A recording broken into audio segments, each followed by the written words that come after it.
Kasaysayan. Ito ay ang pag-aaral ng mga pangyayaring naganap sa nakaraan. Tumutulong upang malaman ang mga kultura at pagkakakilanlan ng isang lugar o individual. Ayon kay Sus Salazar, isang Filipino historian, ang kasaysayan ay mga salaysay na may saysay para sa sinasalaysayang grupo ng tao. Sa madaling salita, ito ay mga pangyayaring may kabuluhan lamang sa bayan na magagamit natin upang maintindihan ang ating pinagmulan. Pero, paano kung ang kaganapang naisulat sa mga aklat ay hindi nabigyan ng pagkilalang nararapat ng kasalukuyang henerasyon?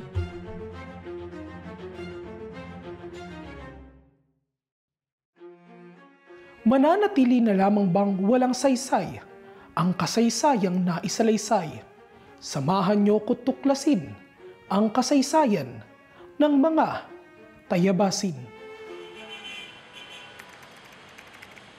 Sino ang kauna-unahang namatay sa Intramuros o Manila? Di ko po alam. Hindi mo alam. Pwede po kayo manghula kung sino sa tingin nyo. Wala po akong kilala. May alam ka ba about kay Hermano Pule? Naririnig ko lang po siya sa ibang tao. Then, yun po ko yan. May alam ka ba about sa Batalyong Banahaw? Parang konti po, di ko po masabi. Nakikinig-kinig mo na ba yung about sa Batalyong Banahaw? Hindi pa. Hindi pa po. Taong 1896, sumiklab ang digmaan sa pagitan ng mga Espanyol at mga Pilipino. Kilala ang mga bayan ng Maynila, Cavite, Bulacan, Pampanga, Tarlac, Batangas, Laguna at Nueva Ecija na ayon sa kasaysayan ay mga naunang lumaban sa mga Kastila noong panahon ng Rebolusyon. Bilang tanda ng kanilang kabayanihan, makikita sa simbolo ng watawat ng Pilipinas ang mga probinsyang ito. Pero ang hindi alam ng karamihan ay bago pa man sumapit ang 1896 ay may nauna nang nag-akla sa mga Kastila sa Intramuros noong 1841 na maging sa kasalukuyang henerasyon ay tila nakalimutan na ng ating mga kababayan. Sila ang mga tayabasin. Ang mga tayabasin ay nagmula sa bayan ng Tayabas o mas kilala ngayon bilang probinsya ng Quezon. Ang kanilang kadakilaan ay nagpasimula sa katauhan ni Apolinario de la Cruz o mas kilala bilang si Hermano Pule.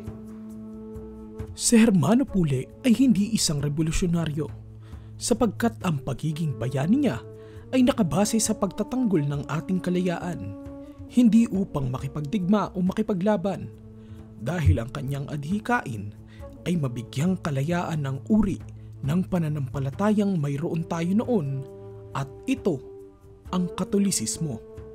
Hindi rin sila nagplano ng mga revolusyon, kundi napilitan silang lumaban dahil na nga sa pagtatanggol sa kanilang kalayaan. Ngayon, si Apolinario ay pinilit niya na huwag mapatay ang mga Pilipino, lalo tigit ang mga miyembro ng Cofradia de San Jose. Bagamat pinagpapapatay yung kanyang mga miyembro. But then, dahil na rin sa ilang mga Pilipino na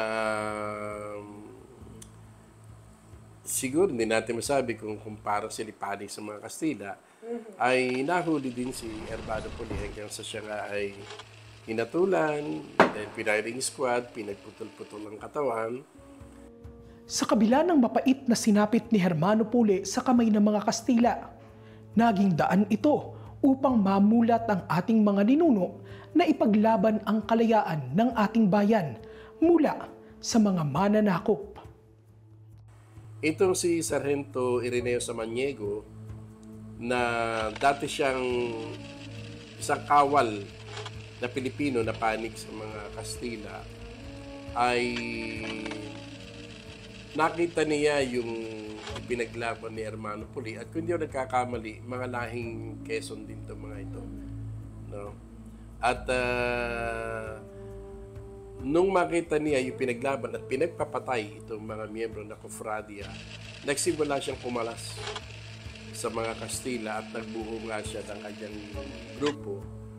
January 1, 1843, nang salakayin ng grupo ni Samaniego ang Fort Santiago.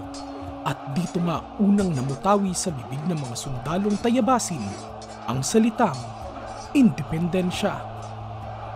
Ngunit hindi rin nagtagal ang kalayaang kanilang natamasa dahil sa mga Pilipinong nagtaksil sa kanila.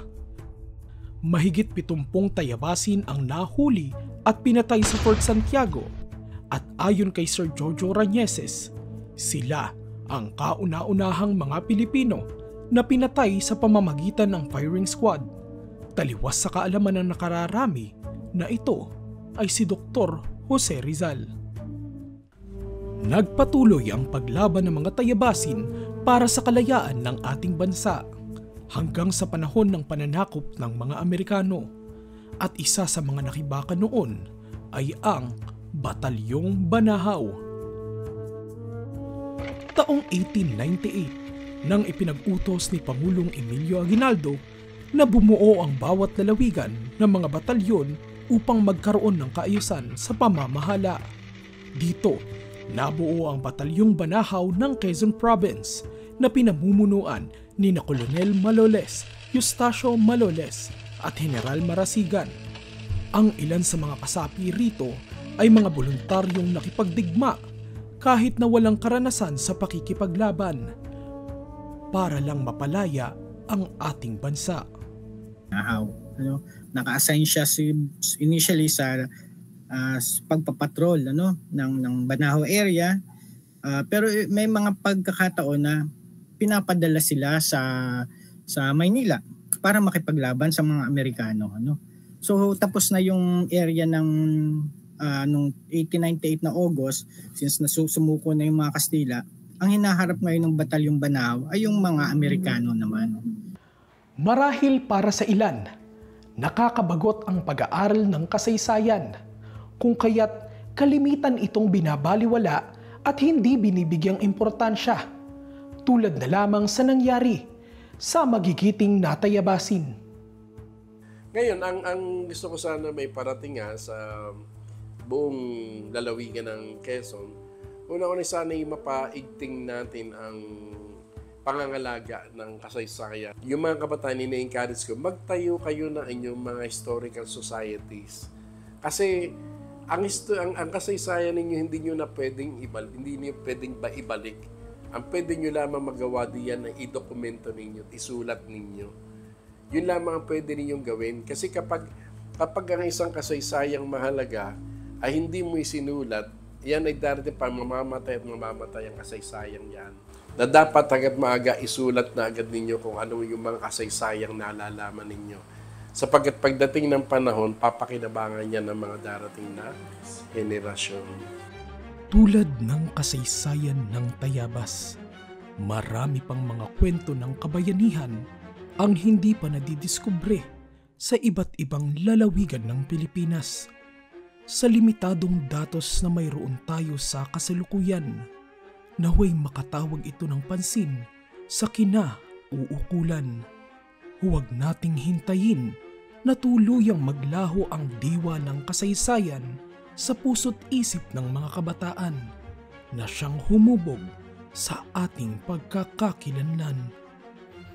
Ang bawat kasaysayang maisasalaysay ay katumbas ng paglaya at pagbibigay ng pagkilala sa mga bayaning nagbuwis ng buhay para sa ating bansa na kailanman ay hindi mawawalan ng saysay.